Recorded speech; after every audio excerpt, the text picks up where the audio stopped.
हम इंसान ना जब भी सुरक्षा या सिक्योरिटी के बारे में सोचते हैं तो अक्सर हमारे दिमाग में किसी बहुत ही हाईटेक बैंक वॉल्ट की तस्वीर उभरती है।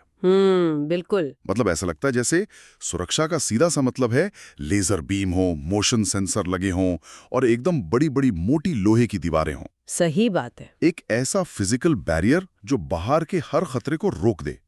और ये सोच हमें एक बहुत ही सुरक्षित और आरामदायक एहसास दिलाती है।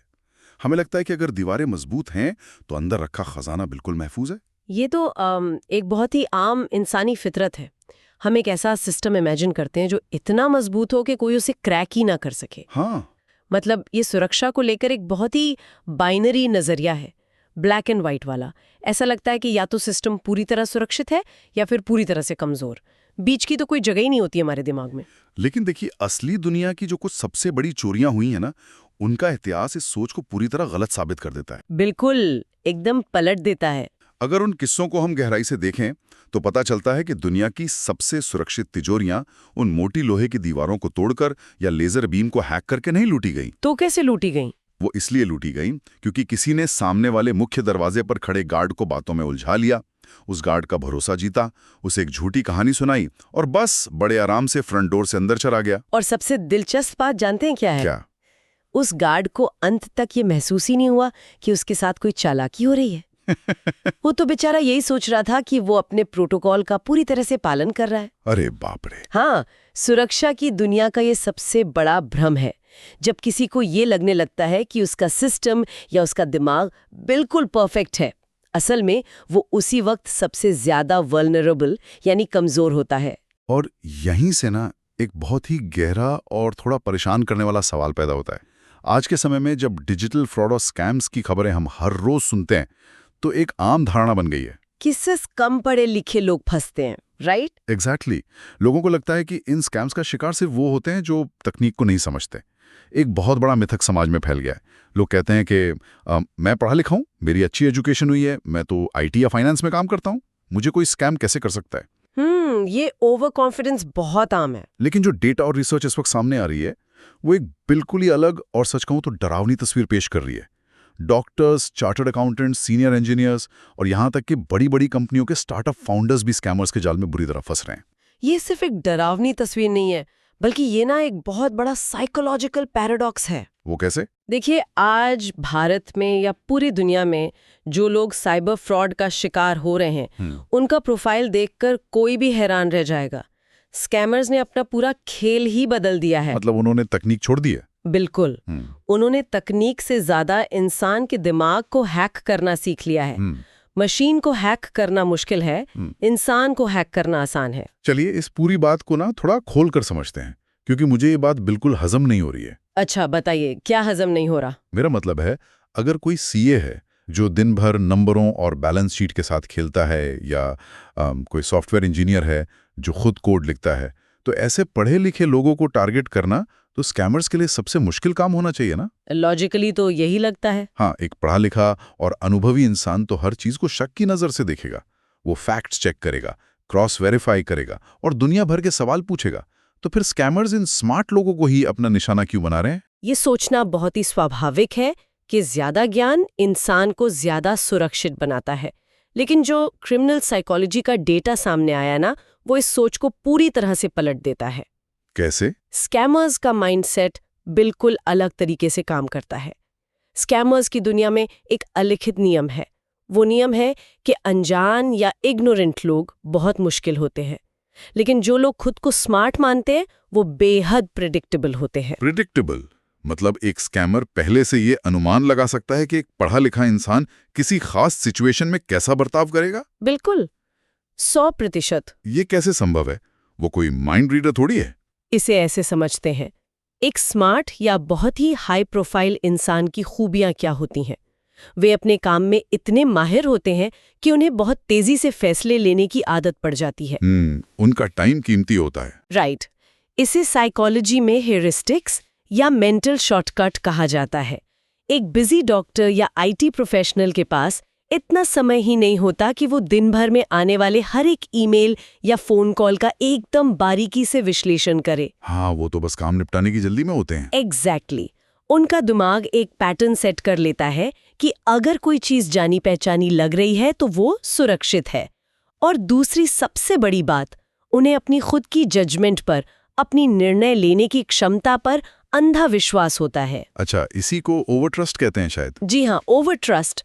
और यही उनकी सबसे बड़ी कमजोरी बन जाती है। तो क्या इसका मतलब ये है कि उनकी एजुकेशन और उनका एक्सपीरियंस ही उनके लिए एक ब्लाइंड स्पॉट बन जाता है? बिल्कुल सही पकड़े आप। मतलब ये तो बिल्कुल वैसा ही हो गया जैसे एक नेशनल लेवल का चैंपियन स्विमर ये सोच ले कि वो तो पानी का उस्ताद है, वो कभी डूब ही नहीं सकता। बेहतरीन एनालॉजी है। और इसी भयानक ओवर कॉन्फिडेंस में वो किसी उफनती नदी में बिना लाइफ जैकेट पहने छलांग लगा दे। वो नदी की गहराई को नहीं, बल्कि सिर्फ अपनी काबिलियत को देख रहा होता है। एकदम परफेक्ट उदाहरण है ये। जब इंसान ये मान लेता है कि मैं समझदार हूं, मुझसे गलती नहीं हो सकती, तो वो उन छोटी छोटी चेतावनियों या रेड फ्लैग्स को नजरअंदाज कर देता है जो शायद एक आम इंसान आराम से नोटिस कर ले। तो स्कैमर इसी बात का फायदा उठाता है। बिल्कुल, स्कैमर इसी ब्लाइंड स्पॉट पर वार करता है। वो कोई नई या अजीब चीज लेकर नहीं आता, बल्कि वो उसी वातावरण का एक नकली रूप तैयार करता है जिसमें वो स्मार्ट इंसान रोज काम करता है।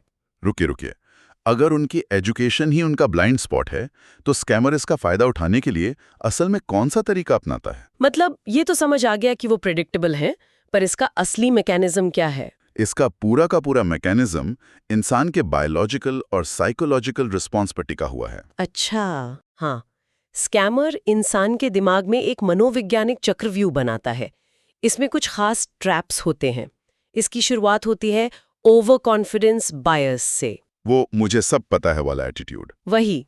स्कैमर इंसान की इसी सोच का फायदा उठाता है। वो शिकार को एक बहुत ही जानी पहचानी यानी फेमिलियर सिचुएशन में डालता है। मतलब जैसे कोई ऐसा ईमेल जो देखने में बिल्कुल बैंक के ओरिजिनल ईमेल जैसा हो, या फिर उसी कंपनी के एचआर डिपार्टमेंट के नाम से आया हुआ कोई मैसेज जहां वो इंसान खुद काम करता है। एग्जैक्टली। हमारा दिमाग ना एक पैटर्न मैचिंग मशीन की तरह काम करता है। जब दिमाग कोई जानी पहचानी चीज देखता है, जैसे किसी बैंक का लोगो या कोई ऐसा फॉर्मेट जो हम रोज देखते हैं, तो वो अपने सारे डिफेंस मैकेनिज्म बंद कर देता है। वो रिलैक्स हो जाता है। हाँ, इंसान का अवचेतन मन कहता है, अरे ये तो नॉर्मल है, मैंने इसे पहले भी देखा है।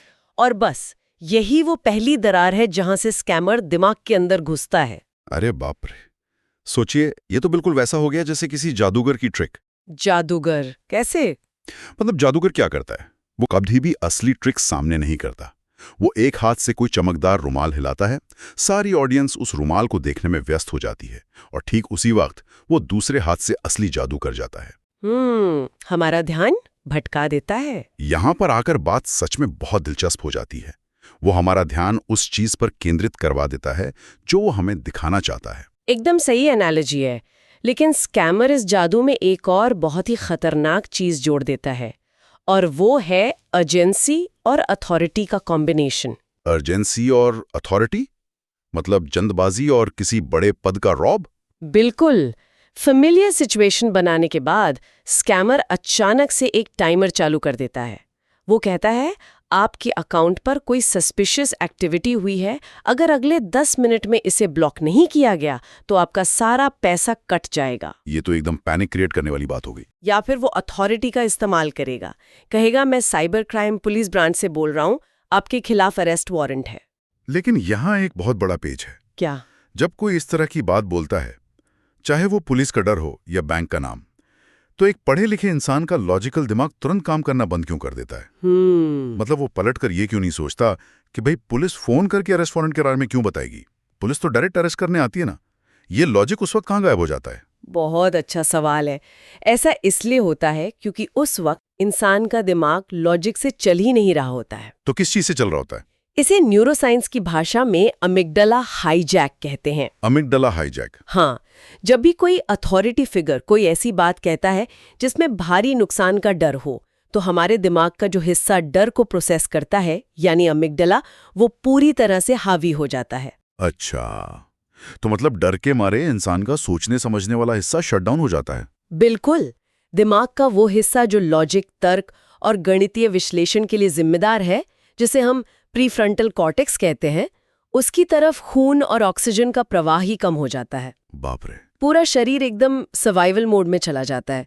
उस वक्त इंसान सिर्फ ये सोच रहा होता है कि बस इस खतरे से तुरंत कैसे बचा जाए। तो स्कैमर जानबूझकर ऐसी सिचुएशन बनाता है। हाँ, अगर हम इसको बड़े पैमाने पर देखें तो स्कैम लॉजिक से नहीं चलता, स्कैम डर और इमोशन से चलता है। स्कैमर शिकार को सोचने का समय ही नहीं देता। वो जानता है कि अगर इस इंसान को 30 सेकंड का भी समय मिल गया तो इसका लॉजिकल दिमाग वापस चालू हो जाएगा और वो स्कैम को पकड़ लेगा। बिल्कुल। ये सच में रोंगटे खड़े कर देने वाला है। मतलब ये कोई साधारण धोखा नहीं है, ये तो इंसान के खुद के बायोलॉजिकल सिस्टम को उसके खिलाफ हथियार बनाने जैसा हो गया। एकदम सही। और सिर्फ डर ही नहीं, कई बार मैंने सुना है कि ये लालच या भावनाओं का खेल भी होता है। हाँ, डबल रिटर्न वाले इन्वेस्टमेंट या हाई सैलरी जॉब के वादे। राइट।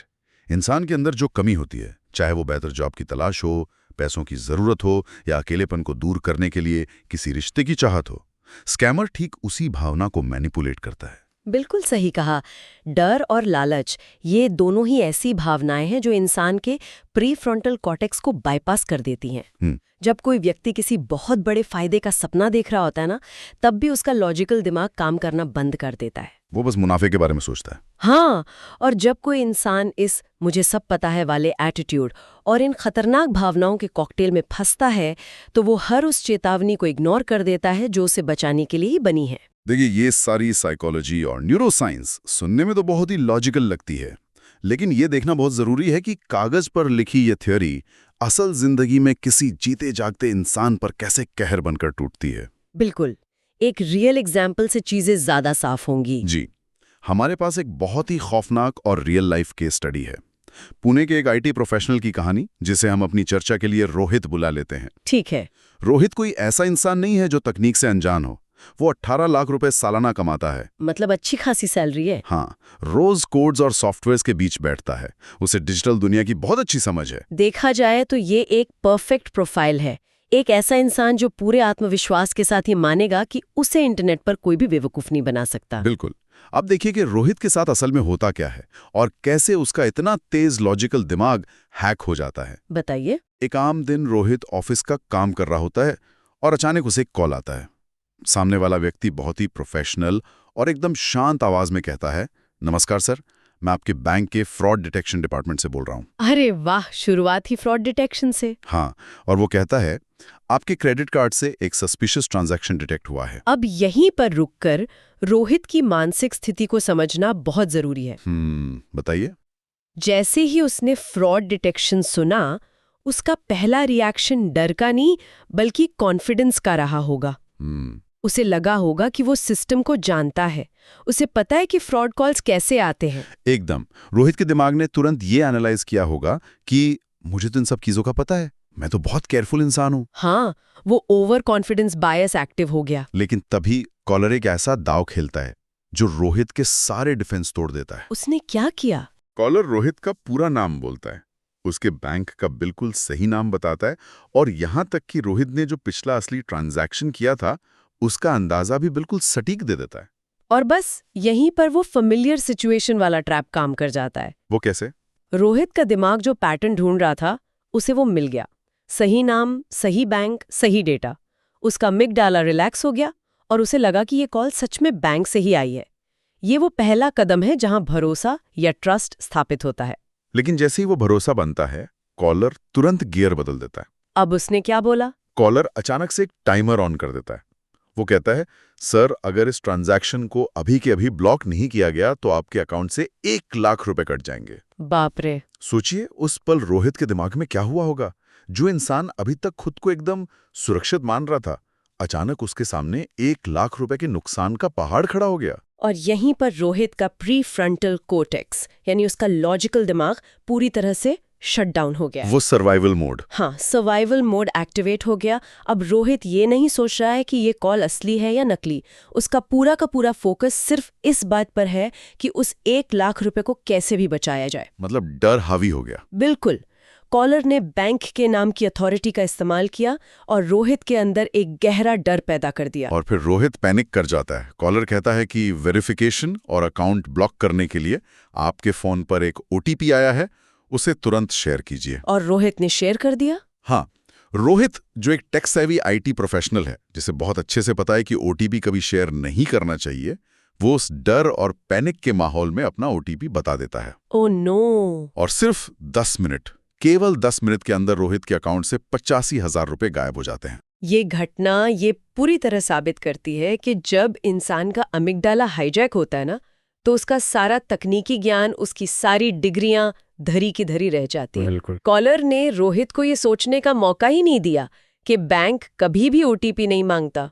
उसने टाइम का इतना भारी प्रेशर डाल दिया कि रोहित ने बिना सोचे समझे बस कॉलर के सारे इंस्ट्रक्शंस फॉलो किए। उस पल के बारे में सोचकर ही मुझे तो अजीब सी सिहरन होती है। हाँ, बहुत डरावना है। वो मोमेंट जब रोहित ने कॉल काट किया होगा और कुछ सेकंड्स बाद जब उसका सर्वाइवल मोड ऑफ हुआ होगा और लॉजिकल दिमाग वापस काम करना शुरू किया होगा। वो रियलाइजेशन का पल। हाँ, वो कॉग्निटिव डिसोनेंस, वो भयानक एहसास जब उसे समझ आया होगा कि उसने अभी अभी क्या कर दिया है।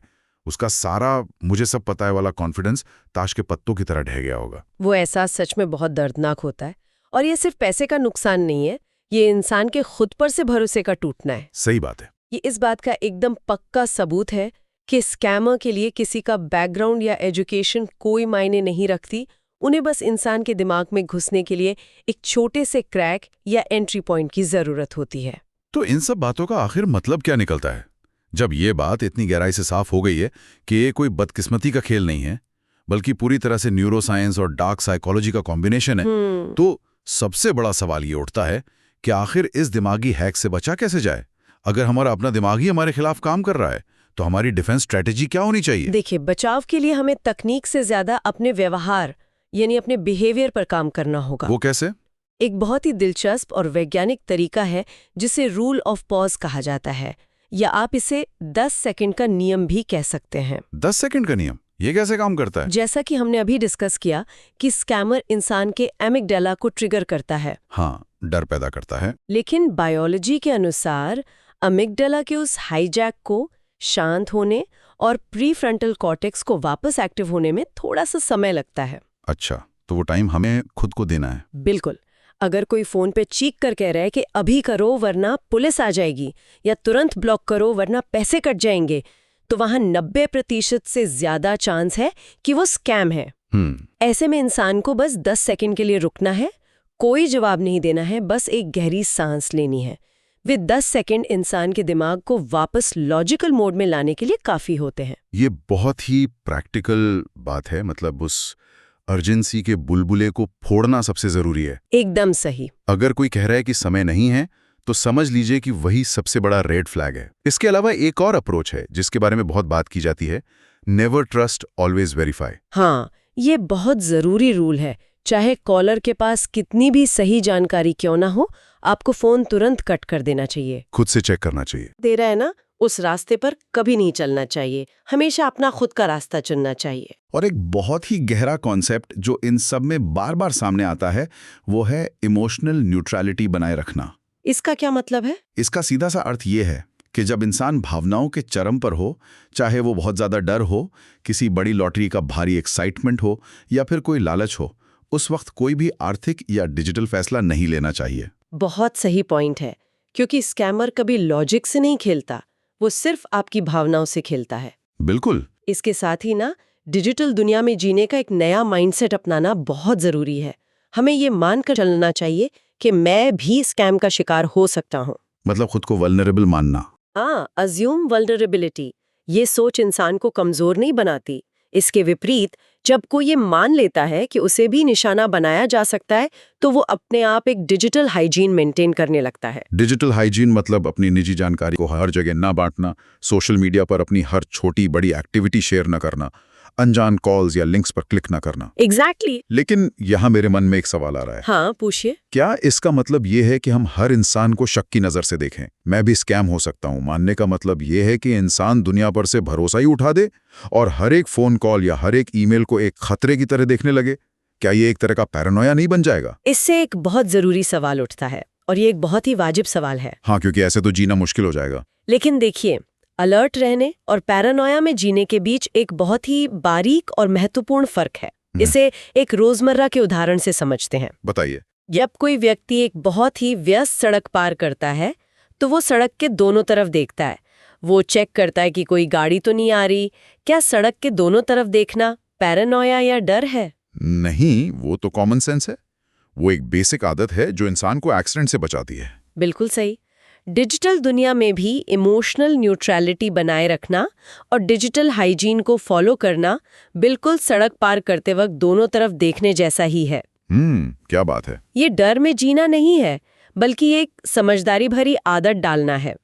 आपको हर गाड़ी से डरने की जरूरत नहीं है, बस आपको ये पता होना चाहिए कि सड़क पार कैसे करनी है। ये एनालॉजी चीजों को बिल्कुल साफ कर देती है ना?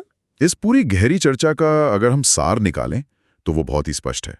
स्कैमर्स इसलिए कामयाब नहीं हो रहे हैं क्योंकि वे बहुत बड़े तकनीकी जीनियस हैं। बिल्कुल नहीं। वे कामयाब हो रहे हैं क्योंकि वे इंसान की साइकोलॉजी, उसकी भावनाओं और उसके बायोलॉजिकल फ्लॉस को बहुत अच्छी तरह समझते हैं। वे हमारी कमजोरियों को, हमारे ही ओवर कॉन्फिडेंस को हमारे खिलाफ एक हथियार की तरह इस्तेमाल करते हैं। यही सबसे बड़ा सबक है इस पूरी चर्चा का।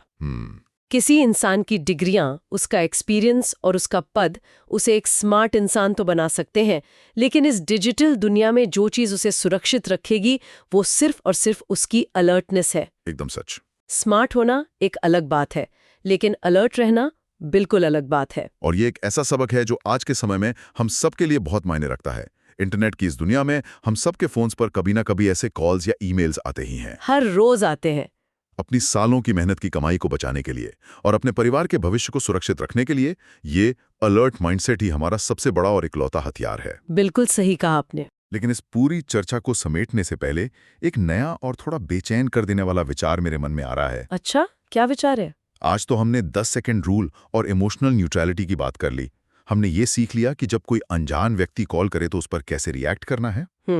लेकिन जरा सोचिए, आने वाले कुछ ही सालों में जब आर्टिफिशियल इंटेलिजेंस या एआई इतना एडवांस हो जाएगा कि वो आपके किसी अपने परिवार वाले की, किसी दोस्त की या आपके बॉस की आवाज और उनके चेहरे का वीडियो बिल्कुल 100% रियल तरीके से कॉपी कर लें। बाप रे, डीप फेक टेक्नोलॉजी। हाँ, और आपके फोन पर आपके ही किसी अपने का कॉल आए जो बिल्कुल उसी की आवाज में आपसे मदद मांग रहा हो, तो क्या तब हमारा ये 10 सेकंड का पॉज और लॉजिकल दिमाग काफी होगा? ये सच में एक बहुत ही डरावना और सोचने पर मजबूर कर देने वाला भविष्य है। हम उसी बैंक वॉल्ट वाले उदाहरण पर वापस आते हैं। वो गार्ड वाला। अभी तक हमने देखा कि गार्ड को बातों में उलझाया जा रहा था, लेकिन क्या होगा अगर कल को सामने खड़ा इंसान बिल्कुल बैंक मैनेजर का ही चेहरा और आवाज पहनकर अंदर आ जाए?